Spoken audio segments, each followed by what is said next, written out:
அதுதான் கட்சியாக அந்த ஒரு ஜான் வயிற்றுல வந்து நின்றுடுவ நீ. அதுக்கு யார் உறுதுணை? அந்த விவசாயம் தானே. அந்த விவசாயத்தில் ஈடுபட்டு இருக்கக்கூடிய நம்மளை போன்ற சக மனிதர்களாகிய விவசாயிகள் தானே. விவசாயிகள் படும் கஷ்டத்தை பற்றி தெரிவதில்லை. ஆனால் மனிதகுலம் விவசாயத்தை மட்டுமே நம்பி இருக்க வேண்டும். உயிரை பணைய வச்சு போட்டு கட்டுமரம் போட்டு சிப்பெல்லாம் ஏறி கடல் என்பது என்ன தெரியுமா? உன் உயிரை முழுகிவிடும். வேரியஸ் ரீசன்ஸ், புரியுதுங்களா? எண்ணற்ற காரணங்களுக்காக விவசாயிகள் ஸ்ட்ரைக் பண்ண ஆரம்பிச்சிருக்காங்க. யூரோப்பில் முக்கால்வாசி நாட்டில் எங்களுக்கு போதுமான அளவுக்கு நாங்கள் உற்பத்தி செய்யும் வேளாண் பொருட்களுக்கு விலை கிடைப்பதில்லை. இது வருமா? ரைஸு, வீட்டு, மில்க்கு, சுகர் 4 தான் பிரதானம். அரிசி, கோதுமை, பால், சர்க்கரை.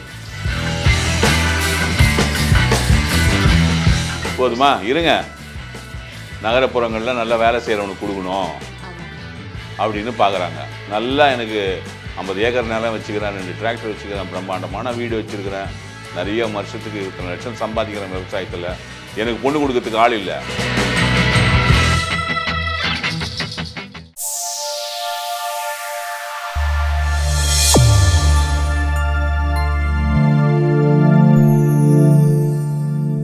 வணக்கம் நேர்களே, டாக்டர் சி.கே. அவரோட யூடியூப் சேனலுக்கு அவங்க எல்லாரையும் அன்புடன் வரவேற்கிறோம். இப்போ நம்ம இந்த அக்ரிகல்ச்சர் அதை பற்றி பேசுகிறோம். ஏன்னா சார் தமிழ் மருத்துவத்தில் இருக்கிறதுனால, அவரே இந்த ப்ராடக்ட்ஸ்லாம் கிரியேட் பண்ணுறதுனால நிஜமா அவரை விட இது யாரும் சிறப்பாக எக்ஸ்பிளைன் பண்ண முடியாதுன்றது தான் என்னோட கருத்து. சார், இப்போது இந்த அக்ரிகல்ச்சரும் நம்மளோட மனிதர்கள் இவங்க பின்னி பிணைஞ்ச ஒரு பாண்டிங் இருக்குது சார் அவங்களுக்குள்ள, இல்லையா? சரி. இப்போ அந்த மாதிரி இருக்கும்போது எவ்வளோ பேர் சார் இப்போ இந்த ஜென்ரேஷன்ல விவசாயத்துல இருக்காங்க அப்படின்னு கேட்டா கண்டிப்பா இல்லை. அதுக்கு காரணம் இல்லை இருக்காங்க. அது எப்படி இல்லாம போவோம் சார்? எல்லா நாடுகள்லையும் இருக்காங்க. எல்லா நாடுகளும் இல்லை. சரி, ஓகே. இந்தியாவை எடுத்துக்கிட்டீங்கன்னா இது வேளாண் நாடு தானே, அக்ரிகல்ச்சர் பேஸ்ட் கண்ட்ரி தான். இப்போ அந்த அளவுக்கு முன்னாடி இருக்கிற மாதிரி இப்பயும் அக்ரிகல்ச்சர் இருக்கா சார்? இப்பயும் இருக்கா சார் அந்த வளம்? இல்லைன்னா உனக்கு ஏது சோறு? நீ பிச்சை தான் எடுக்கணும். சரி, அப்போ முன்னாடி இருந்த மாதிரி இப்பயும் வளங்களும் இருக்கா? வளங்கள் இருக்கோ இல்லையோ, வேளாண் துறை இருக்கு. இது பதில் இல்லையே அதுக்கு. இது வருமா? உழுதுண்டு வாழ்வாரே வாழ்வார், மற்றெல்லாம் தொழுதுண்டு பின்தங்குவார். உலகத்திலேயே ஒரு உயரிய தொழில் என்று எடுத்துக்கொண்டால் அது விவசாயத்துறை தான். ஏன்னா அவர்கள்தான் நம்மளுடைய உணவை படைக்கிறார்கள். அவையிலனா உனக்கு ஏது சோறு? நீ பிச்சை எடுத்தா கூட உனக்கு பிச்சை போகிறது கூட அந்த சோறு கிடையாது. என்ன 4 நாள் 8 நாள் 1 ரூபா 5 ரூபா 10 ரூபா 100 ரூபான்னு பிச்சை தட்டில் பிச்சை போடுறாங்கன்னு வச்சுக்கோ. இதை எத்தனை போய் குத்தா சோறு ஒண்ணுமே. காசு வச்சு என்ன பண்ணுறது? ஒன்றுமே பண்ண முடியாது. அவன் சேத்துல இறங்கினாதான், புரிஞ்சுதா? அவன் சேத்துல இறங்கினாதான் நீ சோத்துல கை வைப்ப. கரெக்டாக சொன்னேன். இல்லைன்னா உனக்கு சோறு கிடையாது. இது சொந்தமா இல்லை சார், ஆல்ரெடி நிறைய. நீ என்ன சொல்லுவ? நான் காண்டாமிருகத்தை வேட்டையாடி சாப்பிடுவேன், புச்சி ஜெயிலில் போட்டுருவான். அதெல்லாம் எப்படி சார் சாப்பிட்றது? எப்படி சாப்பிட்றதா? காண்டாமிருகத்தெல்லாம் யார் சார் சாப்பிடுவா? இது வருமா, உனக்கு ஓப்பனாக சொல்கிறேன். இது ஒரு திரைப்படம் கூட வந்தது.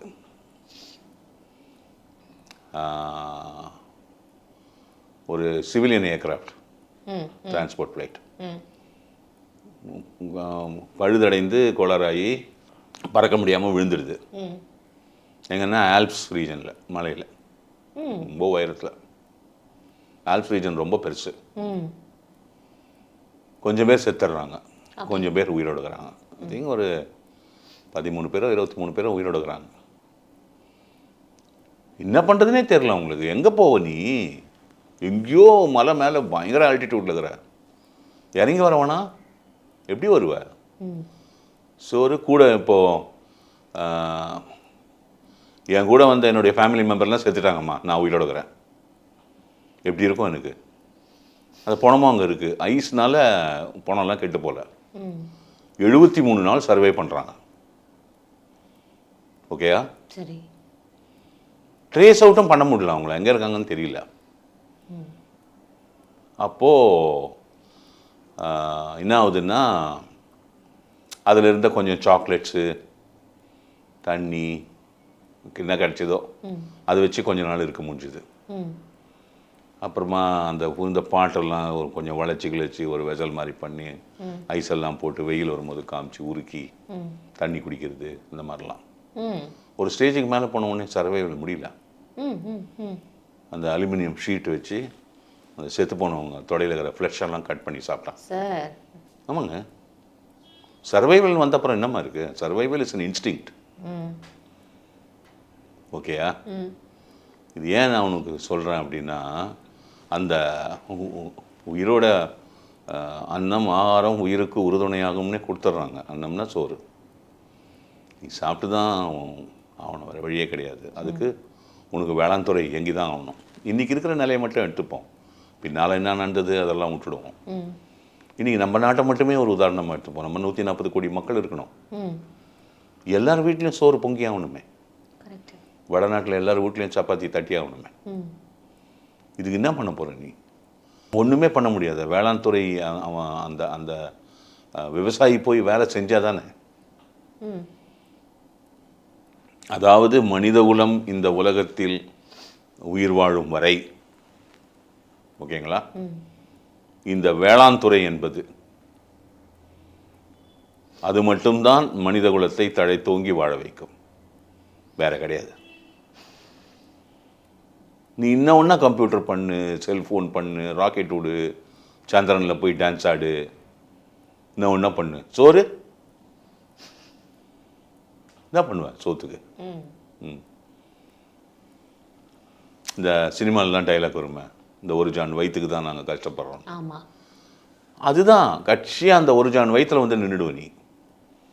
அதுக்கு யார் உறுதுணை? அந்த விவசாயம் தானே. அந்த விவசாயத்தில் ஈடுபட்டு இருக்கக்கூடிய நம்மளை போன்ற சக மனிதர்களாகிய விவசாயிகள் தானே. அவர்களுக்கு எந்த அளவுக்கு நீங்கள் முக்கியத்துவம் கொடுக்கிறீர்கள்? அவர்களை நீங்கள் திரும்பி கூட பார்ப்பதில்லை. ஒத்துக்கிறியா? ஒரு விவசாயினுடைய கஷ்டம் உனக்கு தெரியுமா? அவன் என்னெல்லாம் கஷ்டப்படுறான்னு. நீங்கள் என்ன கான்வென்ட்டில் படிப்பீங்க, அப்புறம் காலேஜில் போய் படிப்பீங்க, அப்புறம் பட்டம் தொட்டமெல்லாம் வாங்கிப்பீங்க, அப்புறம் பெரிய நிறுவனங்களில் வேலை செய்வீங்க, லட்ச லட்சமாக சம்பாதிப்பீங்க. கட்சியில் சோறு அவன் தான் கொடுக்கணும். யோ, படிக்காதவன் இறங்கி சேத்துல வேலை செஞ்சாதான் படித்தவன் இங்கே ஏசி ரூமில் உட்காந்துருக்க முடியும். இது முதல்ல புரிஞ்சுக்கோ. புரியுதா? நீ நான் ஒன்றா பெரிய நியூஸ் ரீடராக இருக்கலாம், நான் என்ன ஒன்றா பராக்கிரமசாலியாக இருக்கலாம், 1000 வீடியோ கொடுக்கலாம், சோறு அவன் பிச்சை போட்டாதான். ஆமாம். அதனால் விவசாயத்தை, நகரப்புறங்களில் வாழும் மக்களுக்கு விவசாயத்தை பற்றி தெரிவதில்லை, விவசாயிகள் படும் கஷ்டத்தை பற்றி தெரிவதில்லை. ஆனால் மனிதகுலம் விவசாயத்தை மட்டுமே நம்பி இருக்க வேண்டும்.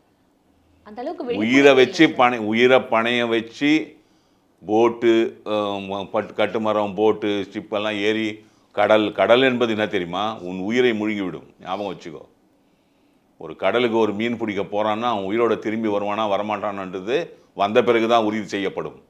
புரிஞ்சுதா? அவ்வளோ சக்தி இருக்குல்ல சார். அவன் சக்தின்றது வேற, அது அவ்வளோ ஒரு ஆபத்தான தொழில். அந்த குலத்தில் பிறந்து வளர்ந்தவனுக்கு அது தெரிகிறது. அதனால் அவன் செய்த தன்னுடைய வாழ்வாதாரத்திற்கு, தன்னுடைய பொருளாதாரத்துக்கு தினந்தோறும் மீன் பிடிக்க செல்கிறான். கடலில் சென்று மீனை பிடித்து வந்து விற்று தன் பொருளாதாரத்தை நிவர்த்தி செய்து கொள்கிறான். அவன் போய் கடலில் பிடிச்சாதான் நீ வீட்டில் மீன் குழம்பு கொதிக்கும், இல்லைனா கிடையாது. ஒத்துக்கிறியா? ஒத்துக்கிறேன் சார். இவ்வளோ இருக்குது. இப்போ இந்த விவசாயம் என்பது அவர்களுக்கு ஏற்ற அந்த விலை கிடைப்பதில்லை, கஷ்டப்படுறாங்க. எவ்வளவு விவசாயிகள் கடன் தொல்லை தாங்கிக் கொள்ள முடியாமல் தற்கொலை செய்து கொண்டார்கள் இந்த நாட்டில். நீ எவ்வளோ நியூஸ் படிச்சிருப்பிய. அது தொடர்ந்து நடந்து தான் வருது. அந்த விவசாயத்தை நாம் இந்த நாடு மட்டும் இல்லை, இன்னைக்கு இந்த ஒரு மாதமாக யூரோப்பில் மொத்த பேரும் டிராக்டர் எடுத்துன்னு கீழே இறங்குறான். வேரியஸ் ரீசன்ஸ், புரியுதுங்களா? எண்ணற்ற காரணங்களுக்காக விவசாயிகள் ஸ்ட்ரைக் பண்ண ஆரம்பிச்சிருக்காங்க யூரோப்பில், முக்கால்வாசி நாட்டில். எங்களுக்கு போதுமான அளவுக்கு நாங்கள் உற்பத்தி செய்யும் வேளாண் பொருட்களுக்கு விலை கிடைப்பதில்லை. இது வருமா? ரைஸு, வீட்டு, மில்க்கு, சுகர் 4 தாம்மா பிரதானம். அரிசி, கோதுமை, பால், சர்க்கரை. ஓகேயா? அடுத்தது தான் ஆனியன், காய்கறிலாம்.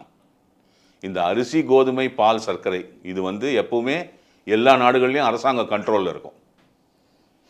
ஏன்னா அதோட விலை ஜாஸ்தி ஆயிடுச்சுன்னு வச்சுக்கோ, நாளைக்கு 500 ரூபாய் 1 கிலோ அரிசினா என்னாச்சு? ஒரு ஓட்டு வாங்க மாட்ட. புரியுதா? எப்படி போடும் ஓட்டு உனக்கு? அடுத்த எலெக்ஷனில் கவுத்துட்டு போயினே இருப்பாங்க. அதனால் இந்த basic food commodities prices are controlled by the government. They are politically controlled. அப்போ அந்த விவசாயிக்கு அந்த விலை கிடைக்கல. புரியுதுங்களா? இன்றைக்கி நீங்கள்லாம் லட்சக்கணக்கில் சம்பாதிக்கிறீங்க, கோடிக்கணக்கில் நீங்கள் பணம் கொடுத்து கேபிட்டேஷன் ஃபீ கொடுத்து உங்கள் பிள்ளைங்கள பெரிய பெரிய படிப்பெல்லாம் படிக்க வைப்பீங்க. அவன் எங்கே போவான் அந்த காசுக்கு? அவனும் தன் புள்ளி அந்த மாதிரி சிறப்பாக படிக்க வச்சு வேடிக்கை பார்க்கணும்னு ஆசைப்படுவான்ல. அவனும் மனுஷன் தானே. கரெக்டா? அதனால் அவனுக்கு ப்ரைஸ் சுத்தமாக கிடைக்கிறது இல்லை. அதனால் அவங்க வறுமை கோட்டுக்கு கீழே வாழக்கூடிய விவசாயிகள் தினந்தோறும் தன் வாழ்க்கைக்காக கூடியவர்களாக இருக்காங்க. இன்றைக்கி என்ன உங்களுக்கு ஒன்று தெரியுமா? உங்களுக்கு விவசாயம் செய்யக்கூடிய கிராமப்புறங்களில் இருப்பவர்கள் பெற்றோர்கள் தங்களுடைய பெண் குழந்தைகளை அதே விவசாய அமைப்பில் இருக்கக்கூடிய குடும்பத்தில் உள்ள ஆண்மகன்களுக்கு கொடுக்க மறுக்கிறார்கள். இது நடந்துருக்குது 20 வருஷமாக. போதுமா? இருங்க, நகரப்புறங்களில் நல்லா வேலை செய்கிறவனுக்கு கொடுக்கணும் அப்படின்னு பார்க்குறாங்க. நல்லா எனக்கு 50 ஏக்கர் நிலம் வச்சுக்கிறேன், 2 டிராக்டர் வச்சுக்கிறேன், பிரம்மாண்டமான வீடு வச்சுருக்கிறேன், நிறைய வருஷத்துக்கு 20 லட்சம் சம்பாதிக்கிறேன் விவசாயத்தில், எனக்கு பொண்ணு கொடுக்கறதுக்கு ஆள் இல்லை. போருமா? இதுதான் இன்றைக்கு நிலை. விவசாயமும் விவசாயத்துறையும் நகரப்புறங்களில் வாழும் மனிதர்களாலும் அரசாங்கத்தை நடத்துபவர்களாலும் முற்றிலுமாக புறக்கணிக்கப்பட்டிருக்கிறார்கள். உலகம் முழுவதும், இங்கு மட்டும் இல்லை, உலகம் முழுவதும்.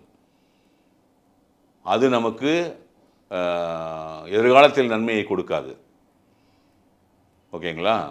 விவசாயம் இல்லாத ஒரு மனித சமுதாயம் வாழ்ந்ததாக சரித்திரமே கிடையாது. அந்த விவசாயிகள் தான் நம் தெய்வங்கள். வணக்கம். எவ்வளோ நம்ம விவசாயத்தை காப்பாற்றுறோம், எவ்வளோ நம்ம விவசாயத்தில் விழிப்புணர்வு இருக்குது அப்படின்னு கேட்டால் கண்டிப்பாக கிடையாது இல்லைங்க.